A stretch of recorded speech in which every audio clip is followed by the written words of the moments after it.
இன்றைக்கி நம்ம வந்து முட்டை பரோட்டா வந்து செய்ய போகிறோம். நான் வந்து ஒரு 5 பரோட்டாவை வந்து சின்ன சின்னதாக கட் பண்ணி வச்சுட்டேன். இதுக்கு வந்து நான் ஒரே ஒரு வெங்காயம், ஒரே ஒரு பச்சை மிளகா, ஒரே ஒரு தக்காளி, இது 3 தான் நான் இப்போக்கே எடுத்திருக்கேன். மேக்ஸிமம் வந்து 10க்குள்ளே இருந்தாவே நமக்கு ஒரு வெங்காயம், ஒரு தக்காளி, ஒரு பச்சை மிளகா இதுவே போதும். அதிகமாக 10க்கு மேலே உங்களுக்கு இருந்துச்சுன்னா எல்லாமே அப்படியே டபுளாக எடுத்துக்கலாம் நம்ம. இப்போ வந்து நம்ம இது எப்படி செய்யலான்னு பார்க்கலாம். இப்போ நான் ஒரு வானல் எடுத்துக்கிறேன்.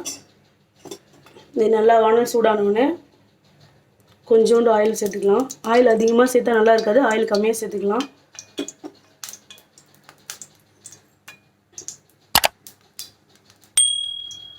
ஆயில் நல்லா சூடானோன்னு நம்ம கட் பண்ணி வச்சுருக்க வெங்காயத்தையும் பச்சை மிளகாவையும் இதில் ஆட் பண்ணிடலாம்.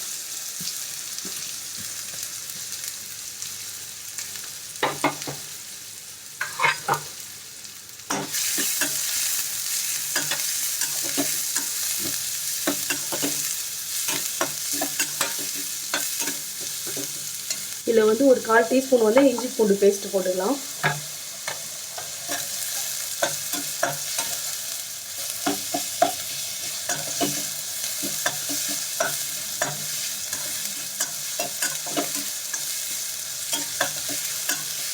வெங்காயம்லாம் நிறைய ரொம்ப வதங்கணும்னு அவசியம் கிடையாது, லைட்டாக வதங்கினாவே போதும்.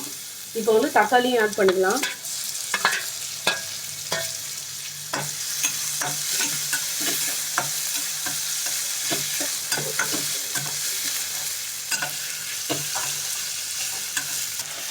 வெங்காயம் தக்காளி வந்து இந்த அளவுக்கு வதங்கினா போதும்.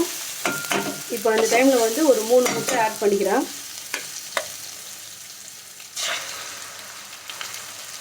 முட்டை சேர்க்கும்போது சிம்மில் வச்சுக்கோங்க.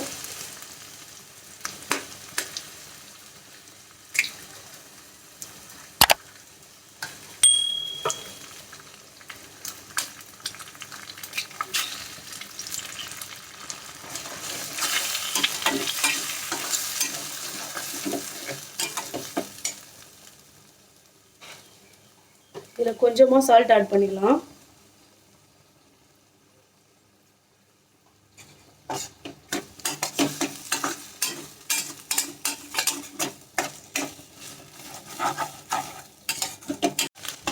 பாருங்க, முட்டை சேர்த்து இந்த அளவுக்கு வதங்கிடுச்சு. இப்போ வந்து நான் எங்கள் வீட்டில் இன்றைக்கி நான் வந்து மட்டன் ஃப்ரை செஞ்சேன். அதில் வந்து கொஞ்சம் மட்டன் பீஸ் சேர்த்துக்கிறேன். இதில் உங்கள்கிட்ட இருந்தால் நீங்கள் சேர்த்துக்கோங்க, இல்லைன்னா விட்டுருங்க. இது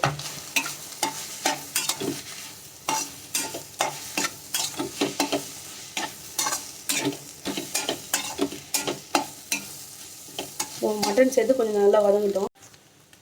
இப்போ வந்து இது நல்லா வதங்கிடுச்சு. இந்த டைமில் வந்து கொஞ்சோண்டு கரம் மசாலா சேர்த்துக்கிறேன். சேர்த்து அதையும் நல்லா வதக்கிக்கலாம்.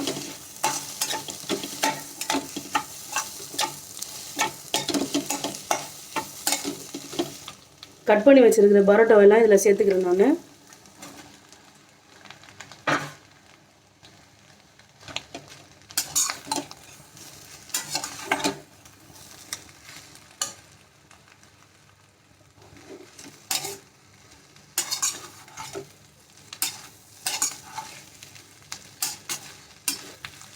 பரோட்டாவெல்லாம் சேர்த்து ஒரு 5 நிமிஷம் நல்லா குக் ஆகட்டும். இப்போ பரோட்டா எல்லாத்தையும் நல்லா சேர்த்து மிக்ஸ் பண்ணிட்டேன் நான். இந்த டைமில் வந்து நான் ஒரு 1/2 கரண்டி வந்து இந்த பரோட்டாவுக்கு சால்னா வந்து ஒரு 1/2 கரண்டி இதில் சேர்த்துக்கிறேன் நான். இதையும் சேர்த்து நல்லா மிக்ஸ் பண்ணிக்கோங்க.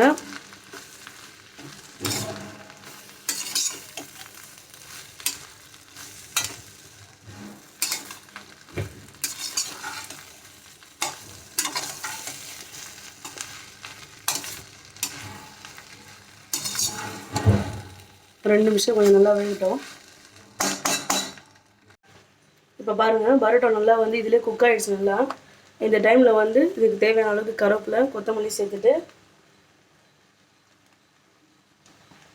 இது நம்ம வந்து உப்பு வந்து கொஞ்சம் கம்மியாக தான் போட்டிருந்தோம், நம்ம வதக்கிறதுக்கு மட்டும்தான் போட்டிருந்தோம். இப்போ கொஞ்சோண்டு இதுக்கு தேவையான பரோட்டாலேயும் உப்பு இருக்கும், நம்ம சால்னா ஊற்றிருக்கோம் அதுலேயும் உப்பு இருக்கும். இப்போ இதில் வந்து லைட்டாக மட்டும் உப்பு போட்டு நம்ம இப்போ இறக்கிடலாம். இப்போ நான் கருவேப்பிலை, கொத்தமல்லி, உப்பு எல்லாம் சேர்த்துட்டு நல்லா வதக்கிக்கிறேன்.